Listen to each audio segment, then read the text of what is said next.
परिवर्तन का दौर और इस परिवर्तन के दौर में युवाओं की जो प्रमुख मांग है, सबसे पहले रोजगार की जो बात है, उस रोजगार को एक बेहतर जगह देने के लिए जो भी प्रायोजन किए जा रहे हैं, जो भी प्रयास किए जा रहे हैं, स्वागत योग्य है। और इस सरकार ने जो इस बार कॉमन एलिजिबिलिटी टेस्ट की बात की है, जो सीईटी की बात की है, उस सीईटी के बारे में बात करेंगे कि भाई ये कॉमन एलिजिबिलिटी टेस्ट का क्या कंडीशन होगा। जो हमारे यहाँ एनआरए की बात चलती है, नेशनल रिक्रूटमेंट एजेंसी की बात चल रही है, ये एनआरए का क्या कंसेप्ट होगा। तो मेरा ये सवाल नहीं कि मैं इन बातों को आप तक पहुंचाऊं, मेरा ये सवाल है क्योंकि सब लोगों ने इन बातों को बहुत अच्छे तरीके से दर्शाया कि भाई इसमें ये प्रक्रिया होगी, वो प्रक्रिया होगी, इसके थ्रू ये होगा। मेरा कुछ अहम सवाल है, क्या इन सवालों पर सरकार ने कभी अपने ध्यान को इस पर आकृष्ट कराया है? क्या सरकार को लगता है कि इस तरह के प्रायोजन से जो यूथ है, जो अपने नौकरी की तलाश में इधर उधर काम कर रहे हैं, क्या उनके जो सपने हैं वो सपने कंप्लीट हो पाएंगे? तो चलिए आज बात करते हैं। बड़ा हम लोग के पास बेहतरीन टॉपिक है। इस टॉपिक को तो कहा जा सकता है कि that is a national level का एक टॉपिक माना जा सकता है, और हम जानना चाहते हैं कि भाई आखिरकार इसमें किस महत्वपूर्ण मुद्दों पर बात हुई है। अगर हम बात करें मुद्दों की, तो शुरुआती दौर से हमारे यहाँ नौकरी एक बहुत महत्वपूर्ण बात रहा है। खासकर बिहार, उत्तर प्रदेश, झारखंड जो हिंदी भाषी क्षेत्र हैं, आज तक हमारे मन में जो इंटरप्रेन्योरशिप की बात होती है, जो एक औद्योगिक क्षेत्र में अब किसी चीज को करने की चाहत होती है, हम लोग उस रिस्क फैक्टर में जाने को कम आतुर होते हैं। हम लोग चाहते हैं कि हमारा एक सेटलमेंट हो जाए, एक अस्थाई हो जाए। आज भी हमारे गांव में इन बातों की चर्चा होती है कि अगर आपकी नौकरी है तो आप अस्थाई हैं, स्टेबल हैं, और अगर आप नौकरी नहीं, यहां तक कि सरकारी नौकरी के प्रति लोगों का काफी अटेंशन होता है। अब बात इस चीज को समझिएगा कि सरकार लगातार अपने प्रारूप को चेंज कर रही है, फॉर्मेट को चेंज कर रही है। फॉर्मेट हर बार चेंज हो रहा है। कल तक जो योजना आयोग था वो नीति आयोग का जगह ले लिया। कल तक जो पंचवर्षीय योजना था वो विजन 15 का कंसेप्ट हम लोग के सामने आ गया। तो लगातार कल तक जो एचआरडी की बात होती है वो एजुकेशन मिनिस्ट्री की बात हो गई है। कल तक जो हमारे यहाँ शिक्षा नीति था, उस शिक्षा नीति में बदलाव देखे जा रहे हैं। तो जो एक मॉडिफिकेशन है, उस मॉडिफिकेशन को किस रूप से लिया जाना चाहिए, उस मॉडिफिकेशन में किन बातों का जिक्र होना चाहिए, मैं उन बातों के खिलाफ नहीं जा रहा हूं, लेकिन मेरे कुछ सवाल हैं। उन सवालों का जवाब भी बिल्कुल जरूरी है, और जब तक इन सवालों का हल नहीं मिलता, इसका सटीक जवाब नहीं मिलता, तो मैं तो मानूंगा कि हर बार आपके जो परिवर्तन है वो सच माने में आप परिवर्तन तो करते हैं, लेकिन उस परिवर्तन का अमली जामा कहां तक है, कहां तक वो सत्य साबित होता है, किस तरह के चीजों को आप बहुत अच्छे तरीके से रिप्रेजेंट कर पाते हैं। आपको याद होगा कि पंचवर्षीय योजना में रोलिंग प्लान को इंट्रोड्यूस किया गया था। ना खत्म होने वाली कहानी अनवरत योजना की बात चली थी। जब ये अनवरत योजना चली थी तो ठीक है, एक अच्छा कंसेप्ट था, लोगों ने, गुरनार मंडल ने इस पर बहुत अच्छा अपना कंसेप्ट दिया था। तो जो पंचवर्षीय योजना, अनवरत योजना चली थी, ना खत्म होने वाली कहानी, बाद में वो खत्म हो गई सरकार के साथ ही।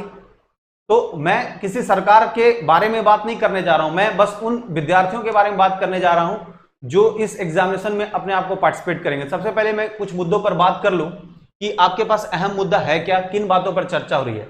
जो कल तक एसएससी, बैंक और रेलवे के एग्जामिनेशन अलग अलग कंडक्ट होते थे, इस बार उन चीजों को आप देख सकते हैं कि इस बार उसका जो कंडक्ट होगा वो उसके लिए एक लेयर बना दिया गया। भाई 10th पास हैं, 12th पास हैं, ग्रेजुएट हैं, आपको 3 लेयर मिला। आपको एक एग्जाम देना है जिसका नाम होगा सीईटी, कॉमन एलिजिबिलिटी टेस्ट। ठीक है, मानते हैं, चलिए आपने बहुत अच्छा काम किया। मैंने पिछले वीडियो में भी कहा था, याद होगा सब लोगों को, कि ये जो अलग अलग वैकेंसी के लिए अलग अलग लोगों से पैसा लिया जाता है वो बिल्कुल गलत है। कंबाइंड एक वैकेंसी निकाल लो, जिसकी जो एलिजिबिलिटी होगी उस आधार पर उसमें फाइट करेगा, और एक ही एग्जाम देना पड़ेगा, बार बार परीक्षा का आयोजन नहीं कराना पड़ेगा। मैं अभी से जस्ट एक सप्ताह पहले इन बातों पर चर्चा कर ही रहा था, तब तक ये सीईटी, कॉमन एलिजिबिलिटी टेस्ट की बात आ गई। मानता हूं कि आपने एनआरए को, नेशनल रिक्रूटमेंट एजेंसी को इस काम का पूरा जिम्मा दिया है, बहुत अच्छे तरीके से ये काम होगा, और जो भी करप्शन है उसको कुछ हद तक उसको कंट्रोल करने का पूरा काम होगा। तो आप सर ये बताइए, मैं आपसे पूछना चाहता हूं कि हर एक रेगुलेटरी बॉडी पर एक रेगुलेटरी बॉडी को आप फिट करते हैं। आपने SEBI, security board of India, IRDA, PFRDA, ये सारे चीजों को आपने कोऑर्डिनेट किया, उस पर कोऑर्डिनेशन पर आपने एक यूएफए को लगाया, यूनिफाइड फाइनेंशियल एजेंसी को लगाया कि भाई इस दोनों के बीच में कोई डिस्प्यूट होगा तो इसको सॉर्ट आउट किया जाएगा। आप स्टूडेंट से क्यों अपेक्षा रखते हैं कि परीक्षा दे करके फिर वो कोर्ट का चक्कर लगाए, कोर्ट का दरवाजा खटखटाए? आपने जिस तरह से नेशनल रिक्रूटमेंट एजेंसी का गठन किया है, मेरे ख्याल से इस नेशनल रिक्रूटमेंट एजेंसी पर एक मॉनिटरी बॉडी भी होना चाहिए। वो मॉनिटरी बॉडी का काम है कि देश भर में अगर सीईटी एग्जामिनेशन को कंडक्ट किया जा रहा है तो उसके कंडक्शन में कोई प्रॉब्लम आ रही है तो सीधा सीधी बच्चों के साथ उसका संवाद होना चाहिए और बच्चों से रिपोर्टिंग होनी चाहिए। बच्चा किसी को भी अपना एविडेंसेस प्रस्तुत नहीं करेगा, सीधे उस एजेंसी को करेगा। अगर उस एजेंसी को ये अपना एविडेंसेस प्रस्तुत करता है तो इससे साफ पता चलेगा कि कहां पर क्या प्रॉब्लम हुई। और चूंकि मुझे अच्छा लगा कि आपने क्षेत्रीय भाषाओं को जगह दी है। अभी 12 भाषाओं के बारे में आपने कहा था कि भाई 12 भाषा इसमें होगा, 12 भाषा में परीक्षा की पद्धति ली जाएगी। मानता हूं, बहुत अच्छी बात है, ठीक है। आधिकारिक तौर पर 22 भाषा में भी आप इस पूरे एग्जामिनेशन को कंडक्ट कराइए। लेकिन मेरा यह भी सवाल है कि आप 10th 12th और ग्रेजुएशन लेवल पर सीईटी का एग्जामिनेशन कंडक्ट करा रहे हैं और फिर आप यह भी करें कि एक साल में 2 एग्जामिनेशन कंडक्ट होगा। तो सर अगर 2 एग्जामिनेशन कंडक्ट हो रहा है और जो कोई अपना मार्क्स सुधारना चाहेगा वो फिर से एग्जामिनेशन में पार्टिसिपेट कर सकता है। तो मेरा सवाल यह भी है, मैं ये नहीं कह रहा हूं कि ऐसा होना चाहिए, लेकिन मेरे कुछ सवाल हैं, मैं इंफॉर्मेशन भी दे रहा हूं और मेरे कुछ सवाल हैं जो किसी न किसी बच्चे के माइंड में होगा, कोई ना कोई बच्चा इस बारे में सोच रहा है। वैसे अभी तक पूरी ट्रांसपेरेंट मेथड हम लोग के सामने नहीं आई है, पूरी बात छन करके नहीं आई, लेकिन जो विद्यार्थी हैं, जो जिसके नौकरी होने से उसके घर का इकोनॉमिकल कंडीशन अच्छा हो पाता है, समाज में एक मैसेज जाता है, हर लोग चाहता है कि हमारा बच्चा पढ़े लिखे और एक बेहतर जगह पर जाकर के नौकरी करे और इससे उसके सामाजिक दृष्टिकोण से उसकी पकड़ बेहतर होती है। तो चूंकि जो युवा हैं, जो इसकी तैयारी में लगे हुए हैं, उनका भी सवाल है। मैं उसके तरफ से रिप्रेजेंटेटिव बन के आपसे कुछ सवाल करना चाह रहा हूं कि क्या ये नेशनल जो रिक्रूटमेंट एजेंसी है, जो एनआरए है, क्या मॉनिटरी बॉडी के तौर पर सीईटी पर काम करेगी? और अगर सीईटी, समझिएगा इस बात को, अगर सीईटी साल में 2 एग्जामिनेशन को कंडक्ट कर रही है तो 2 एग्जामिनेशन में अपने स्कोर कार्ड को सुधारने के लिए जो सीईटी 2 बार उसमें पार्टिसिपेट करेंगे तो पार्टिसिपेशन के आपने लेयर भी तो बना दिया है। आपने लेयर बनाया ग्रुप ए में बी ग्रुप और फिर एक बनाया बी ग्रुप और एक बनाया सी ग्रुप। तो बी ग्रुप और सी ग्रुप के सीईटी एग्जामिनेशन अलग अलग होंगे। फिर आपने एक और कैटेगरी की तैयारी किया कि 10th और 12th और ग्रेजुएशन लेवल पर होगा। और इसके बाद ये तो पीटी टेस्ट की आप बात करिए, प्राथमिक परीक्षा की बात होगी। लेकिन जब वो बच्चा मेंस में फाइट करने जाएगा, मेंस की तैयारी में लगेगा, तो आपने जो उसकी वैलिडिटी दी है 3 साल, क्या उन 3 साल में उससे संदर्भित सारे वैकेंसी उसके सामने होंगे या फिर वो 3 साल उस वैकेंसी को देने के बाद फिर से सीईटी की तैयारी करेगा? तो यहां पर इन बातों को रखना ज्यादा आवश्यक है कि आप जिस एग्जामिनेशन को ले रहे हैं, अगर आप सीईटी एग्जामिनेशन को कंडक्ट कर रहे हैं तो आपको साफ और स्पष्ट एक विजन देना होगा। बहुत कॉम्प्लेक्स सिस्टम में इसको मत समझाइएगा कि ऐसा हो सकता है वैसा हो सकता है। इसका एक साफ और स्पष्ट विजन आना चाहिए स्टूडेंट के पास कि इसका क्या अप्रोच सही होना चाहिए, आप किस तरीके से इसको कंडक्ट कराइएगा। क्योंकि अभी तो कुछ साफ हम लोग के सामने आया नहीं है। जहां तक सिलेबस की बात है, मैं मानता हूं कि चलिए अच्छी बात है कि आप एक एग्जामिनेशन कंडक्ट कराइएगा और सबसे अच्छी बात है कि अब सभी को अपने जिले में ही परीक्षा देने की बात है। ऑनलाइन टेस्ट होगा, लड़कियों के लिए और बेहतर हो जाएगा कि उसे कहीं और दूर जाना नहीं पड़ेगा, हर बार एक कॉमन टेस्ट देना पड़ेगा। फिर आपने उसमें लिखा कि राज्य चाहे तो इसको एक्सेप्ट कर सकती है, तो राज्य चाहे तो इसको एक्सेप्ट कर सकती है, ठीक है। तो राज्यों की जो तैयारी का जो प्रारूप होगा वो आपके सीईटी के प्रारूप से बिल्कुल अलग होगा। तो उसी पोस्ट के इक्विवेलेंट ग्रेड पे में अब राज्यों के विद्यार्थी को अलग एक तैयारी करनी पड़ेगी और इधर आपकी तैयारी का एक अलग जोन बनेगा। फिर इसमें से एक नियम है कि जो ग्रेजुएट हैं और जब कोई वैकेंसी किसी तरह से आएगा, उसमें कोई टेक्निकल पोस्ट की बात होगी तो उसमें कुछ ना कुछ एलिजिबिलिटी के लिए तो अलग चीजों की डिमांड होगी। उन अलग चीजों की डिमांड के लिए मान लीजिए कि सीईटी में उसका अच्छा रैंक आता है, तो अच्छे रैंक लाने से उस एग्जामिनेशन में जो डिमांड किया जाएगा जिस रिक्रूटमेंट का, उस रिक्रूटमेंट के हिसाब से तो उसमें पार्टिसिपेशन के लिए उसको थोड़ा मशक्कत करना पड़ जाएगा। दूसरा बात है कि आप अपने स्कोर कार्ड को रिफॉर्म कर सकते हैं। तो आप बताइए सर, हर 6 महीने में नए बच्चे का तो अपीयरेंस बढ़ेगा, इस तरह से हर बार 6 महीने में एक नए बच्चे उसमें आकर के एग्जामिनेशन देंगे। तो आपके पास क्या है ना कि सीईटी में नंबर ऑफ जो सेलेक्टेड कैंडिडेट, सेलेक्टेड नहीं बोल सकते हैं, उसके रैंकिंग के कैंडिडेट की संख्या ज्यादा होगी और आपकी वैकेंसी का जो टीयर 2 या टीयर 3 का जो एग्जामिनेशन होगा उस वैकेंसी के हिसाब से उसमें नंबर ऑफ सीट कम होगा।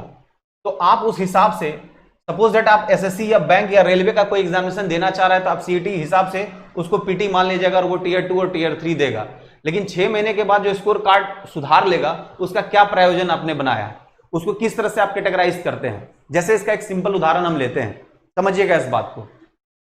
आपने सुना होगा कि हमारे यहां बिहार में एक कंडक्ट हुआ था, क्योंकि जब कंबाइंड एंट्रेंस टेस्ट की बात होती है तो बिहार के ही उदाहरण को हम ले लें। बिहार में एस टेट का एग्जामिनेशन हुआ था, जिसको टीचर एलिजिबिलिटी टेस्ट बोलते हैं, सेकेंडरी टीचर एलिजिबिलिटी टेस्ट की बात हुई थी।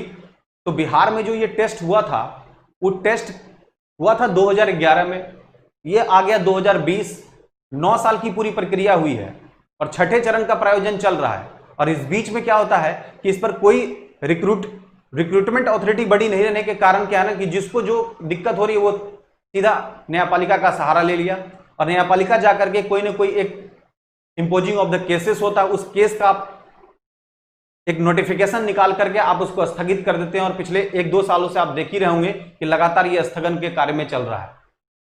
फिर इसी प्रकार का आपने एग्जामिनेशन कंडक्ट किया, खुद एक्सेप्ट कर लिया कि हाँ ये गलती हुआ, ये गलती हुआ, आपने उसको कैंसिल कर दिया। तो कहने का मतलब है कि सबसे पहले अगर युवाओं के भविष्य के बारे में आप सोच रहे हैं तो आपका काम बहुत अच्छा है, कॉमन एलिजिबिलिटी टेस्ट आप करा रहे हैं, बहुत अच्छी बात है।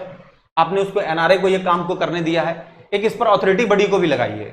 और अथॉरिटी बॉडी में हर एक स्टूडेंट को अब एविडेंस न्यायपालिका और इधर जान चुकी है। आपको पता है कि हमारे यहाँ न्यायपालिका की स्थिति ऐसी है कि आज कोई इस न्यायपालिका के शरण में जाता है तो उसको डिसीजन बहुत दिनों के बाद मिलता है। आपको ये पता ही होगा कि बिहार में ही दरोगा की वैकेंसी हुई थी, 2009 की वैकेंसी, और 2018 और 19 में जा रहे हैं उसी की वैकेंसी में कैंडिडेट।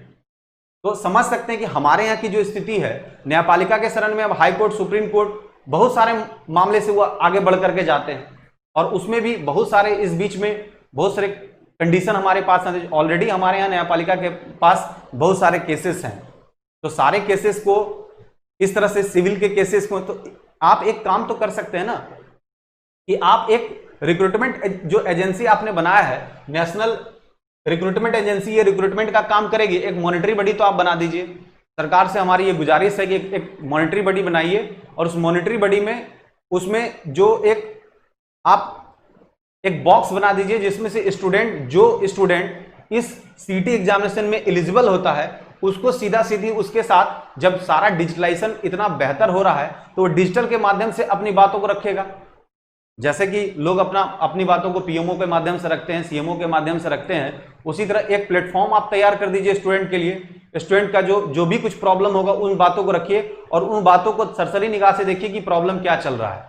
कारण क्या है कि एक कैंडिडेट एग्जामिनेशन देते हैं, वो सारे प्रूफ के साथ सभी जगह घूम घूम करके इन बातों को करते हैं कि सर ये प्रॉब्लम हुआ है, ये प्रॉब्लम हुआ है, लेकिन आखिरकार होता क्या है, उनकी बातों को एक्सेप्टेंस नहीं किया जाता है। और कभी कभी तो हालात ऐसे होते हैं, कहा जाता है कि अगर तुम्हारे पास एविडेंसेस है तो लाओ, अगर तुम्हारा एविडेंसेस गलत होता है तो इसके लिए पूरी तरह से तुम रिस्पॉन्सिबल होगे। तो ऐसे सिचुएशन में छात्र हित के लिए मैं मानता हूं कि आपने जो विभिन्न प्रक्रियाओं का एक दौर होता है, बहुत तरह के प्रक्रियाओं से गुजरना पड़ता है, बहुत लंबे लंबे समय रिजल्ट का इंतजार करना होता है, उसके लिए बहुत अच्छा एक व्यवस्था कर दिया गया सीटी, जिसको कॉमन एलिजिबिलिटी टेस्ट की बात कही गई है, और आपने उसको एनआरए को दे दिया है इसको कंप्लीट करने के लिए, इसको कंट्रोल करने के लिए। लेकिन इस पर एक अथॉरिटी बॉडी को जरूर बनाइए जो टाइम टू टाइम जिस तरह के प्रॉब्लम है उसको उस प्रॉब्लम को सॉर्ट आउट करे। साथ ही साथ आप इस पर यह भी चर्चा की है कि साल में ये 2 बार रिक्रूटमेंट का काम करेगी। तो आप ये तो बताइए कि अगर रिक्रूटमेंट का काम होता है तो नेक्स्ट एग्जामिनेशन में वैकेंसी का भी तो आना चाहिए। वैकेंसी कितना आ रहा है उस हिसाब से जो रिक्रूटमेंट है उस हिसाब से उसमें पार्टिसिपेट करेंगे। लेकिन आपने कहा कि वो अपने स्कोर को सुधार सकता है, तो आप 3 लेयर में बात कर रहे हैं, 10th 12th और ग्रेजुएशन लेवल का, तो एक ही कैंडिडेट जो ग्रेजुएट होंगे उनको भी तो 10+2 देना पड़ेगा। ऐसा थोड़ी कि +2 वो छोड़ देंगे कि नहीं सर हम ग्रेजुएट हैं तो सिर्फ अपने लेवल का देंगे। जो कितना भी हायर अथॉरिटी चल जाए, एजुकेशन का सबसे बड़ा प्रॉब्लम क्या है कि कोई कितना भी हायर अथॉरिटी हो जाए लेकिन नीचे के एग्जामिनेशन को देने की उनकी मजबूरी है, क्योंकि अभी सबसे पहले सबका टारगेट है कि कहीं ना कहीं अपने आप को सेटल करना। तो इन चीजों को भी देखिए, और इन चीजों को साफ स्पष्ट होता है इन चीजों को देखने के बाद कि आपके यहाँ आईआईटी जैसी संस्था से आईआईटी निकाल करके तब भी ग्रुप डी में आकर के ज्वाइन करते हैं। सोचने वाली बात है। मैं इस पर कोई कटाक्ष नहीं कर रहा हूं कि वो गलत किए, उनका था क्या कि भाई हमें किसी जगह से अपने काम को प्रारंभ करना चाहिए और कोई काम छोटा नहीं होता है, तो ये चलते मानते हैं, एक्सेप्शन में देख सकते हैं। लेकिन हर कोई की चाहत होती है कि अगर हमने अपने एकेडमिक सेशन में बहुत अच्छा किया, बहुत आगे किया है, तो पक्का हमारे पास उसी हिसाब की नौकरी हमारे पास होनी चाहिए। तो आप जिस कॉमन एबिलिटी टेस्ट की बात किए हैं, अभी तो उसका साफ साफ हम लोग के पास पूरा ब्यौरा नहीं है, अभी तो आप उसका एक इंफ्रास्ट्रक्चर तैयार करके दिए हैं, एक पेपर का स्वरूप हमारे पास है कि इसको एनआरए जो है ये नेशनल रिक्रूटमेंट एजेंसी इसको कराएगी और ये सीईटी के नाम से होगा, ना बैंक लेगी ना एसएससी लेगी अब अलग से एग्जामिनेशन, और ना ही रेलवे लेगी। इन तीनों का कंबाइंड एग्जामिनेशन अब ये सीईटी के माध्यम से होगा। लोगों को 6 महीने में एक बार मौका मिलेगा, 2 बार वो दे सकते हैं, साल में 2 बार। ये तो आपका एक स्ट्रक्चर है। आपने इन बातों को कहा और साथ ही साथ आपने यह भी कहा कि अब लोगों का जो अपव्यय होता था, जो ज्यादा खर्च होता था एग्जामिनेशन को लेकर के, वो नहीं होगा। तो सर सिलेबस पर भी बहुत अच्छा तरीके से ध्यान होना चाहिए। वैसे अभी तक मैं सिलेबस देखा हूं नहीं, तो मैं इस पर कुछ बोल नहीं सकता कि आपने सिलेबस पर क्या अटेंशन किया है, किस तरह के सिलेबस का तैयारी किया है। लेकिन मैं जरूर आपसे दरख्वास्त करना चाहता हूं, आपसे एक रिक्वेस्ट करना चाहता हूं कि इन सारे एजेंसी के पीछे एक कंट्रोलिंग बॉडी को जरूर लगाएं, और उस कंट्रोलिंग बॉडी का सीधा सीधी जो मामला है वो कार्मिक विभाग से उसको जोड़ दिया जाए तो ज्यादा बेहतर होगा। क्योंकि जिस प्लेटफॉर्म पर जो कुछ भी प्रॉब्लम होगी स्टूडेंट से, एक बार स्टूडेंट उस पर जरूर अपना मैसेज करेंगे और उस मैसेज पर क्रियान्वयन भी होना चाहिए, फंक्शनिंग भी होना चाहिए। और जितना ज्यादा बेहतर रूप से फंक्शनिंग होगा, शायद इन लोगों की ऊर्जा, इन लोगों का एनर्जी लेवल और बेहतर हो सकता है। इसलिए इन चीजों पर ध्यान देना आवश्यक है। ये सिर्फ जरूरी नहीं है कि पैटर्न का बदलाव, जरूरी इस बात का है कि उस पैटर्न के क्वालिटी किस हद तक लोगों के लिए बेहतर होने जा रहा है, उस पर भी एक बेहतर अप्रोच करने की आवश्यकता है। ये सिर्फ कर देना कि हमने कुछ चीजों में बदलाव कर दिए, उस बदलाव के बाद उसका क्या बेनिफिट है, उसके क्या लाभ हैं, उस लाभ को भी जानना बहुत जरूरी है। सिर्फ किसी योजना का नाम का बदलाव ही उस योजना के क्वालिटी को डिस्क्राइब नहीं करता है। किसी योजना के बारे में अगर उसके क्वालिटी को दिखाना है तो उस योजना के अंदर उसके स्ट्रक्चर, उन चीजों के माइक्रो ऑब्जर्वेशन करके उन योजनाओं का क्रियान्वयन बेहतर तरीके से किया जाना चाहिए। तो मैं मानता हूं स्वागत योग्य है आपका कि बच्चों को आपने एक हेल्प किया है सीईटी के माध्यम से। लेकिन उस बच्चों की तरफ से मेरी दरख्वास्त है कि जिस चीज पर पूरा देश का कंसंट्रेशन है, रोजगार, आज के हिसाब से रोजगार एक प्रमुख मुद्दा हो चुका है, हिंदुस्तान का एक प्रमुख मुद्दा हो गया है। और इस प्रमुख मुद्दे पर आपके क्रियान्वयन का, आपके जो फंक्शनिंग का है, वो एक बेहतर, एक प्रैक्टिकल अप्रोच होना चाहिए, ना कि थ्योरेटिकल अप्रोच होना चाहिए। कभी कभी कुछ होता है क्या कि आप कोई नियम या कानून निकालते हैं, तो उस नियम और कानून निकालने के क्रम में क्या होते हैं, उसके टॉपिक पर लोग फंस जाते हैं, उसके टॉपिक पर लोगों को समझ में नहीं आता है कि आखिर कहना क्या चाहता है। तो आपका सबसे पहले तो जो नियम होना चाहिए सुगम होना चाहिए, नियम में उतना कॉम्प्लेक्सिटी नहीं होना चाहिए। अगर कॉम्प्लेक्सिटी ज्यादा होगा, आज तक आप बताइए कि सर हमारे यहाँ जो काम चल रहा था बहुत सारे एग्जामिनेशन में, स्केलिंग पद्धति को लाया गया था। मैं दावे के साथ बोलता हूं कि स्केलिंग पद्धति को जब बैंक में स्केलिंग पद्धति को लाया गया था, तो बहुत सारे कैंडिडेट जो निकाल रहे थे उनसे भी मेरे सवाल था, जो उसकी तैयारी कर रहे थे उसको इससे भी सवाल पूछा जा रहा था कि ये स्केलिंग मेथड है क्या, किस तरह से स्केल किया जा रहा है, तो किसी के पास कोई जवाब नहीं था। तो कहने का मतलब है कि आप ऐसे नियमों को बनाएं जो काफी सुगम हो, जो जन जन तक बहुत आराम से एक्सेप्टेंस हो जाए, लोग समझ पाए कि आखिरकार है क्या, इसमें क्या मेरिट्स है, क्या डिमेरिट्स है। आप सिंपल भाषा में, कहा जाता है कि लैंग्वेजेस को सिंपल करें और लोगों तक इसकी पहुंच बनाएं कि भाई हमें ये करना है। क्योंकि ध्यान रखिएगा कि जब किसी चीज को हम लोग पढ़ते हैं और उसकी भाषा क्लिष्ट होती है, तो हमें उस क्लिष्ट भाषा को आम भाषा में कन्वर्जन कराना होता है सबसे पहले, और जो आम भाषा में उन चीजों को कन्वर्ट करा पाता है, उसके बाद ही हम उन चीजों को समझ पाते हैं। तो मैं ऐसा नहीं कह रहा हूं कि मैं इसके खिलाफ हूं कि ये गलत है या सही है, जो कुछ भी है ये स्वागत योग्य है। संवैधानिक तरीके से जिसको हक दिया गया, जिसको इसका मॉडिफिकेशन का पावर दिया गया, जिसको हम लोगों ने चुनकर भेजा, लोकतांत्रिक देश है, इस डेमोक्रेसी में जिसको हम लोगों ने चुन के भेजा, और अगर उन लोगों ने सब मिल करके कोई एक नियम बनाया है तो जरूर बेहतर होगा। लेकिन हम लोकतंत्र में, इस डेमोक्रेसी में हमारे विचारों को रखने की हम अनुमति है। मैं अपनी बातों को रख सकता हूं कि आप जिस तरह से इसका अरेंजमेंट किए हैं उसी प्रकार से इसको कम से कम इतना सुगम बनाइएगा जिसके कारण आगे जाकर के इसमें कोई डिसक्वालिटी जैसी बात ना हो, तो ज्यादा बेहतर होगा। क्योंकि कारण क्या है कि हमने इस तरह के कॉमन एंट्रेंस टेस्ट के बारे में बहुत सारे बातों को देखा, और जो आपने इन 3 सेक्शन को जोड़ा है, इस 3 सेक्शन में एक और दिक्कत क्या होगी कि एक ही कैंडिडेट जिसका ऊपर से रैंक अच्छा होगा उस कैंडिडेट में इंटरेस्ट लेवल की बात होगी। अब क्या है ना कि कल तक हमारे यहाँ आप एक सुनते होंगे हमेशा एक क्वेश्चन हम लोग के यहाँ होता था कि जनरल कंपटीशन की तैयारी में बच्चों से पूछा जाता था किस चीज की तैयारी कर रही हो, तो किस चीज की तैयारी कर रहे हो या कर रही हो, तो उसका आंसर होता था कि मैं एसएससी का कर रहा हूं, मैं बैंक का कर रहा हूं, मैं रेलवे का कर रहा हूं। और कभी कभी उस क्रम में बोलने का क्रम में क्या होता है कि अदर्स एंड अदर, फिर बाद में एक बेहतर रूप से बोल दिया जाता है कि मैं जनरल कंपटीशन की तैयारी कर रहा हूं। जबकि आप लोग को पता होगा कि तीनों एग्जामिनेशन का तीनों का पैटर्न बिल्कुल अलग है। अगर आप रेलवे की तैयारी करते हैं तो उसका पैटर्न बिल्कुल अलग है, अगर बैंक की तैयारी करते हैं तो उसका पैटर्न अलग है, और अगर आप एसएससी की तैयारी कर रहे हैं तो उसका पैटर्न बिल्कुल अलग है। तो इन तीनों पैटर्न को मिलाकर के जो सीटी का कंसेप्ट रखा गया वो किस तरह के कंसेप्ट को रखा गया कि जो पहले जो एग्जामिनेशन कंडक्ट हो रही थी उस हिसाब से उसका कंडक्शन चल रहा था। अब जो कंडक्ट कर रहे हैं उन तीनों का क्या मध्यम मार्ग अपनाया गया, किस तरह के मध्यम मार्ग की बात की गई। अब क्या है ना कि जो ऊपर से हाई रैंकर होंगे वो तो एसएससी में पार्टिसिपेट करेंगे, रेलवे में पार्टिसिपेट करेंगे, और फिर वो उनका पार्टिसिपेशन हो जाएगा बैंक में भी। और अगर ऊपर से हायर रैंक है तो उनको तो मौका मिलेगा, नीचे वाले को तो मौका मिलेगा नहीं, क्योंकि अगर उसको चाहिए उतना कैंडिडेट तो ऊपर से जो लॉट है उसको मिल गया। और समझिएगा कि एक ही कैंडिडेट उस साल के तीनों वैकेंसी में अपना स्थान सुरक्षित कर लेंगे। जब तीनों में स्थान सुरक्षित कर लेंगे तो अपॉर्चुनिटी तो नहीं मिल पाएगा। सोचने वाली बात है। कुछ कुछ जो मेरे दिमाग में आया, ऐसा नहीं कि मैं जो कुछ भी कह रहा हूं वो बहुत सच होगा। इस पर आप लोग की जो प्रतिक्रिया होगी वो मुझे नहीं पता कि आप उसके बारे में क्या सोच रहे हैं, क्योंकि अभी इसका कोई परफेक्ट पोजीशन हम लोग के समक्ष नहीं आया है। लेकिन बस आप इतना जान लीजिए कि आपके लिए जो रेलवे, बैंक और एसएससी है उसके लिए अब कंबाइंड एंट्रेंस टेस्ट की व्यवस्था कर दी गई है, यानी कॉमन एलिजिबिलिटी टेस्ट की बात अब हो गई है, और जिसको कंडक्ट करने का काम दे दिया गया एनआरए का। आप साल भर में 2 एग्जामिनेशन दीजिएगा, और इसमें दिया गया कि अपने रैंक को आप सुधारना चाहते हो तो आप रैंक को सुधार सकते हैं। साथ ही साथ हर 6 महीने में इसके एग्जामिनेशन कंडक्ट हो गए तो नए नए बच्चों का भी इसमें एंट्री होता चला जाएगा।